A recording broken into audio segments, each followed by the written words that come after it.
Olá, estamos iniciando mais um programa Conhecendo o Ministério Público. A lavagem de dinheiro é um processo onde a origem de fundos gerados mediante o exercício de atividades ilegais é encoberta. O Ministério Público tem combatido esse tipo de crime, mas o que a sociedade continua assistindo são escândalos provocados principalmente pelo setor público. A Operação Lava Jato é um exemplo. A ação policial desmontou um esquema de lavagem de dinheiro e evasão de divisas que movimentou cerca de 10 bilhões de reais. Para abordar o tema, convidamos o promotor de justiça Vinícius de Melo Lima, autor do livro Lavagem de Dinheiro e Ações Neutras. Doutor Vinícius, quero dizer que é um prazer tê-lo aqui novamente no programa conosco. Muito obrigado, Marco.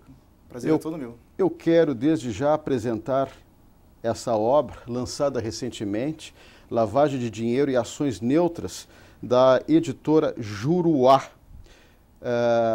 Esse livro, o que fez o senhor montar essa obra sobre a lavagem de dinheiro, o senhor fala em ações de lavagem de dinheiro, são puníveis esses crimes de lavagem de dinheiro no cotidiano? Essa questão é interessantíssima. Esse esforço acadêmico, na verdade, é fruto da minha dissertação de mestrado, que defendi em 2010 na Universidade de Lisboa, em Portugal. E, na época, as discussões pautadas, em especial no espaço europeu, diziam respeito à prática de crimes de lavagem de dinheiro por escritórios de advocacia, em especial aqueles advogados que prestavam atividades de consultoria jurídica e atuavam em operações financeiras, negociais para a construção e constituição de sociedades empresárias em offshores. E dentro dessa preocupação, o próprio Tribunal Constitucional alemão condenou advogados pelo recebimento de honorários advocatícios maculados, ou seja, com a origem, com a ciência da origem ilícita dos ativos, restringindo o elemento subjetivo à figura do dolo direto. Então esse é um tema bastante interessante que perpassa o cenário europeu e eu procurei atualizá-lo a partir da discussão acerca da lavagem de dinheiro em perspectiva voltada à identificação de critérios de imputação penal legítima. Para isso, é importante nós identificarmos o que seria uma ação neutra.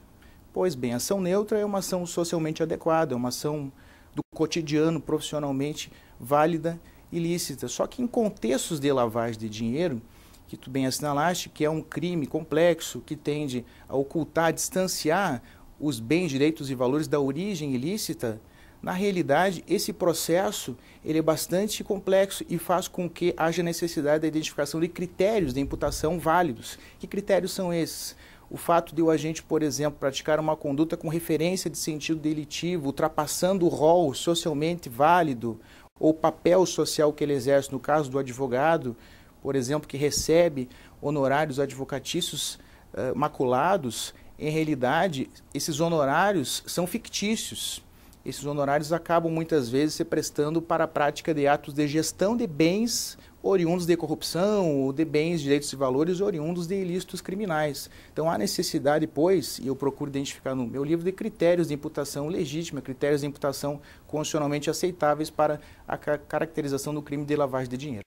E quais são as sanções previstas para esse tipo de crime, doutor Vinícius? Na realidade, o diploma penal brasileiro, a Lei 9.603 de 98, prevê pena de reclusão de 3 a 10 anos e multa, e dentre as consequências, os efeitos da condenação estão a perda de bens e também a interdição de função pública ou interdição pelo dobro do tempo da pena aplicada para aqueles cargos de direção que são exercidos pelas pessoas jurídicas figuradas no artigo 9º, ou seja, os agentes que titularizam cargos de direção em pessoas jurídicas que têm as obrigações previstas na Lei de Lavagem de Dinheiro de identificação das operações, comunicação dessas operações suspeitas e manutenção desses registros, eles podem eventualmente ser até interditados, ou seja, impedidos, né, do exercício da respectiva função privada.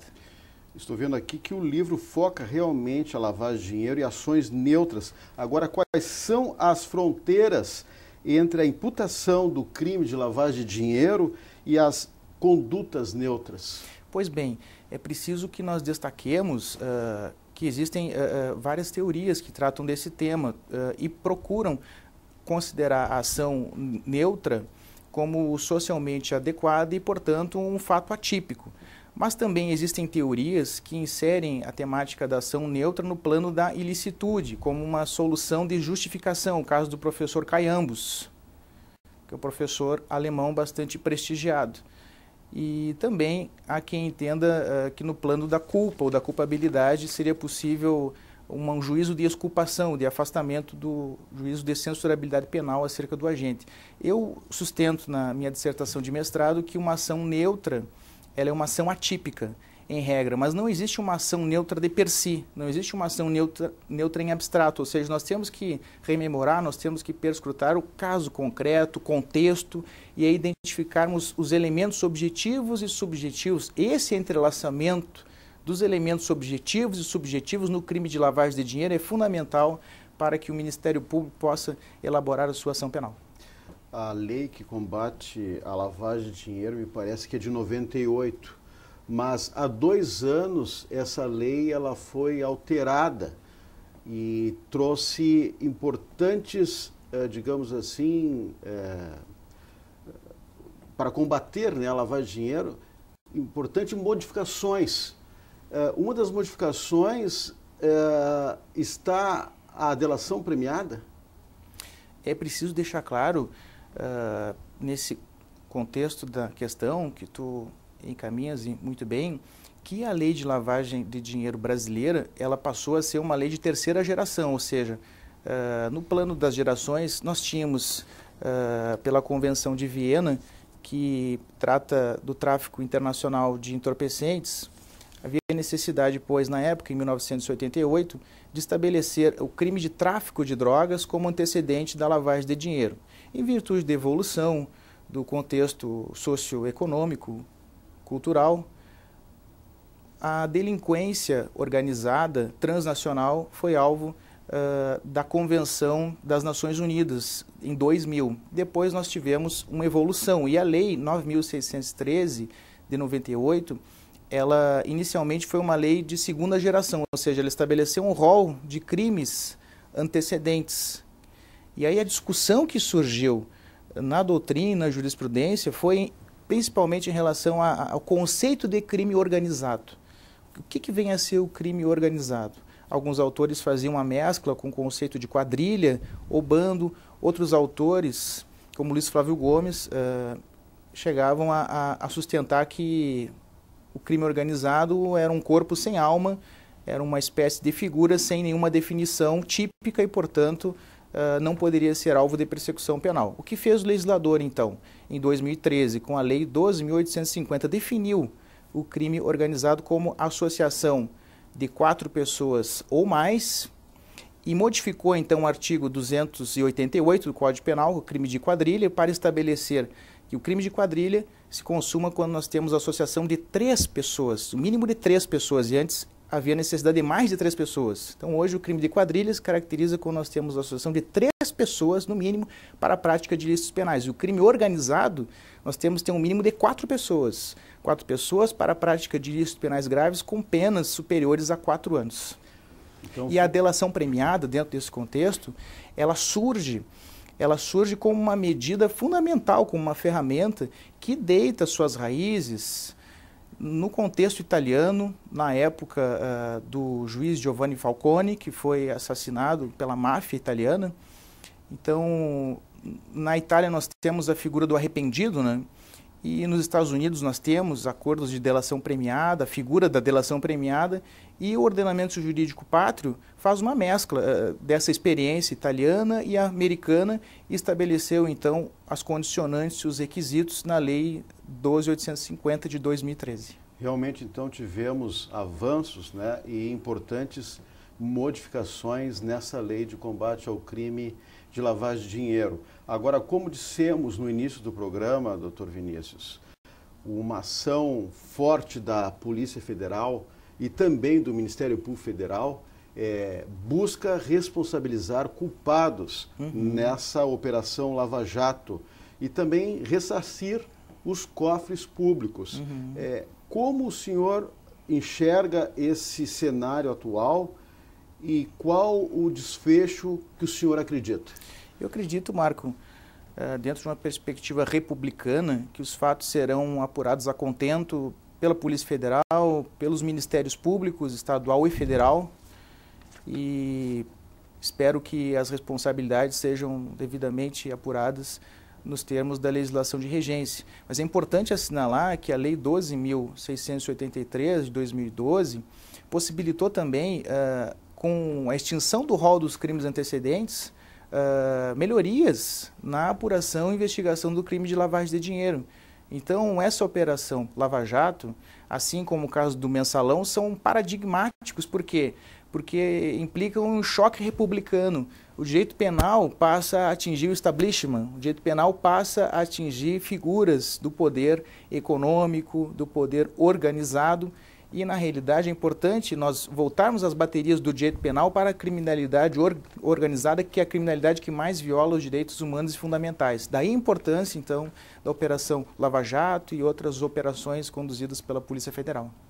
É muito difícil, doutor Vinícius, numa investigação, digamos assim, deste porte, o rastreamento contábil desses ilícitos? Veja, a dificuldade ela se insere pela própria complexidade do crime de lavagem, que é composto de 3 etapas, né? A primeira etapa é a colocação ou a ocultação, ou seja, há uma proximidade muito grande entre os bens, direitos e valores e a origem ilícita. Então, a inserção desses ativos espúrios, ilícitos, no mercado financeiro, no sistema bancário, no mercado de capitais, até para fora do nosso país. Depois, na etapa seguinte, que é o mascaramento ou a cobertura, existe uma mescla de operações sem razão econômica, sem lastro econômico plausível, justamente para promover esse distanciamento. E a última etapa, que é a integração ou reinvestimento, esses capitais então retornam e adquirem uma aparência de licitude, repito, uma aparência de licitude para evitar o confisco, para evitar o congelamento desses ativos. Então, é de extrema importância nós reconhecermos esses avanços legislativos para efeito da apuração do crime de lavagem. E nessa linha, a apuração contábil é fundamental. Nós precisamos nos valer de contadores, de profissionais da área de ciências contábeis, da área de economia, estatística, para que nós possamos traçar o follow the money, ou seja, a trilha do papel, a trilha do dinheiro. Né? Claro. Vimos que nesse caso até promotores foram para a Suíça para investigar, rastrear a origem desses recursos. Agora, essas organizações criminosas geralmente investem em empreendimentos para facilitar, né, digamos assim, a ocultação desses recursos ilícitos. Existem várias tipologias do crime de lavagem de dinheiro. Uma delas é a possibilidade da utilização de empresas de fachada, testas de ferro, laranjas, interpostas pessoas para a prática desse ilícito penal. É interessante assinalar que o próprio ministro Gilson Dipp dizia que a principal técnica, a mais aperfeiçoada técnica de lavagem de dinheiro é aquela que nós ainda não conhecemos. Ou seja, porque existem inúmeras técnicas, inúmeras tipologias desse crime, porque se trata de um crime que afeta um bem coletivo. Há uma discussão bem interessante sobre o bem jurídico tutelado pelo crime de lavagem de dinheiro. Alguns sustentam que seria a administração da justiça, outros sustentam que o bem jurídico seria a punição do crime antecedente, mas o que tem preponderado, ao menos entre nós, é no sentido de que o bem jurídico seria a preservação da ordem socioeconômica. Agora, geralmente, essas organizações criminosas se utilizam realmente de empresas, de fachadas, com nomes fictícios, laranjas, testas de ferro. Eu gostaria que o senhor falasse um pouco mais sobre isso, sobre as formas, né, de mascarar esse dinheiro ilegal. Existem várias possibilidades. A própria inserção do dinheiro espúrio no mercado de imóveis em determinados contextos. A possibilidade, por exemplo, de um agente político envolvido em esquemas de corrupção colocar os bens no nome da esposa, dos filhos, para a construção de um empreendimento imobiliário, um loteamento. numa zona litorânea. Essa é uma realidade que não é incomum. Nós temos experiência de alguns casos nesse sentido, de agentes políticos que acabam muitas vezes utilizando o mercado de imóveis, acabam utilizando a própria construção civil como uma prática espúria de lavagem de dinheiro. Daí a necessidade de nós, que o objetivo do Ministério Público não é, sem dúvida alguma, criminalizar a atividade empresarial.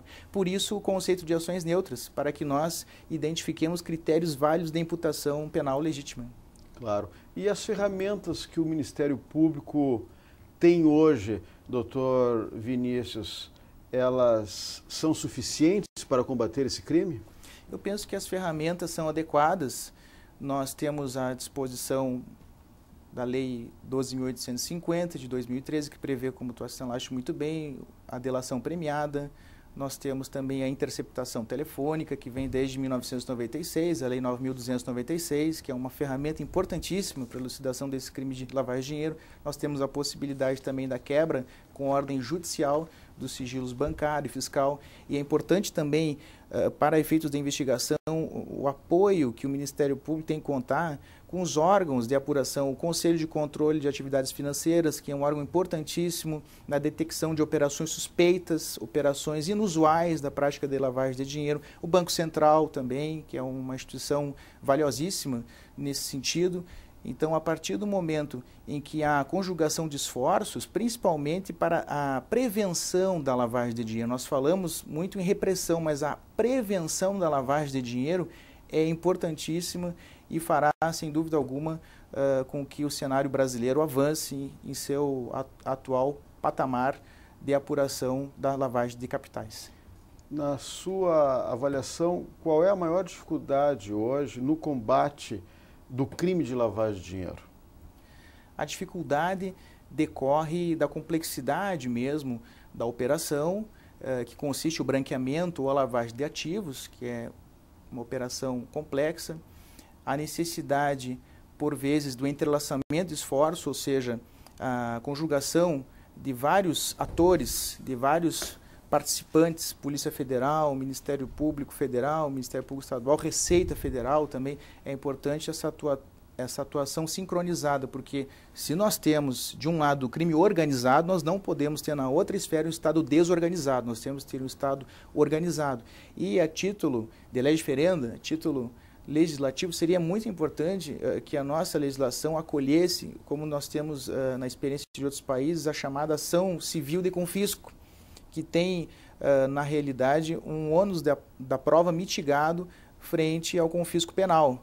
Nós temos aí também a possibilidade da adoção de vários instrumentos que nós colhemos da experiência do direito estrangeiro. Por exemplo, em Portugal, nós temos a figura do confisco alargado, da perda de bens alargada, que leva em conta o estilo de vida criminoso do agente. Claro, inclusive esse livro, ele surgiu de um estudo seu em Lisboa. Eles chamam de branqueamento financeiro? Os portugueses chamam de branqueamento de capitais.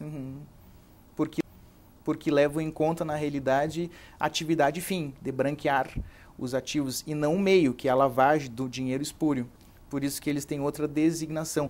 Na Espanha também chamam de blanqueo de capitales, na França, blanquiment d'argent, e nos Estados Unidos nós acolhemos essa vertente, money laundering, ou seja, lavagem do dinheiro. Claro. E como o senhor vê o Brasil em comparação com outros países, digamos assim, nesse enfrentamento desse crime?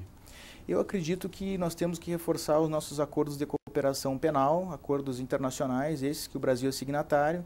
É importante que haja atuação integrada do Ministério Público com as polícias, civil, federal, Receita Federal, para a persecução desse ilícito penal.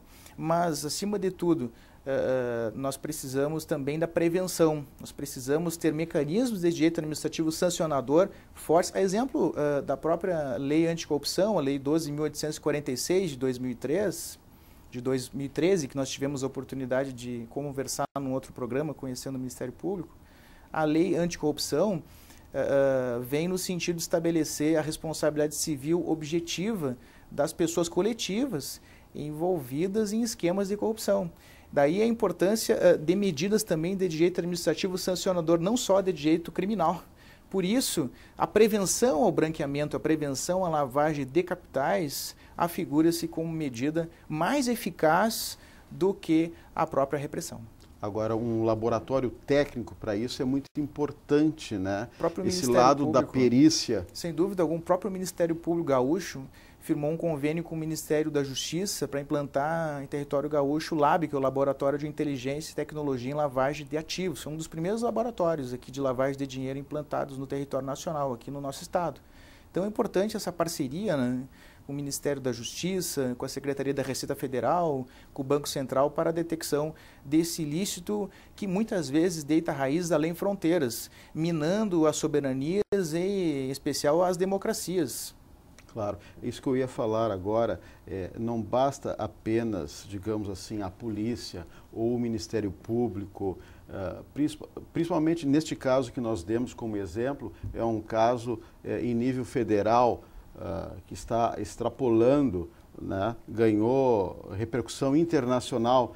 Agora, vamos ficar aqui em nível estadual, é importante um trabalho em conjunto, as parcerias com outras instituições. Sem dúvida alguma. Dentro do próprio Ministério Público, aqui faço esse registro, nós temos o GAECO, que é o grupo organizado do Ministério Público Combate às Organizações Criminosas.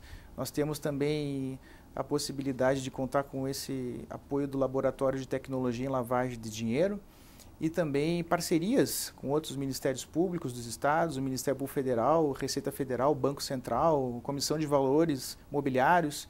Então, essas parcerias são estruturantes para uma cultura de prevenção e repressão da lavagem de ativos. É importante que nós desmistifiquemos e superemos até mesmo essas dificuldades inerentes à investigação desse crime econômico. Como?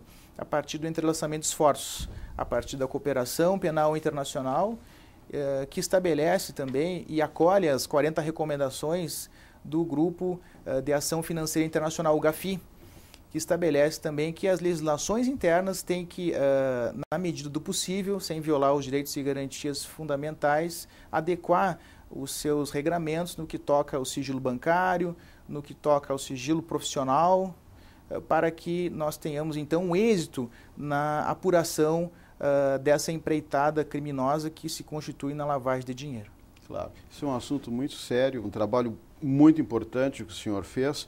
Por isso, o senhor tem um minutinho para as suas considerações finais. Eu gostaria de deixar aqui o registro de agradecimento ao convite que me foi endereçado e dizer que é muito importante que o Ministério Público continue com essa atuação combativa e incisiva no controle da lavagem de dinheiro. Porque nós, se pararmos para pensar, a lavagem de dinheiro, sobretudo quando associada a patologias corruptivas, implica em prejuízos seríssimos às políticas públicas, em especial em municípios carentes, municípios com orçamentos minguados, que muitas vezes se veem reféns de determinados agentes políticos que saqueiam os cofres públicos, depois lavam um dinheiro ilícito no mercado de imóveis, na compra de apartamentos, inclusive em paraísos situados fora do nosso país.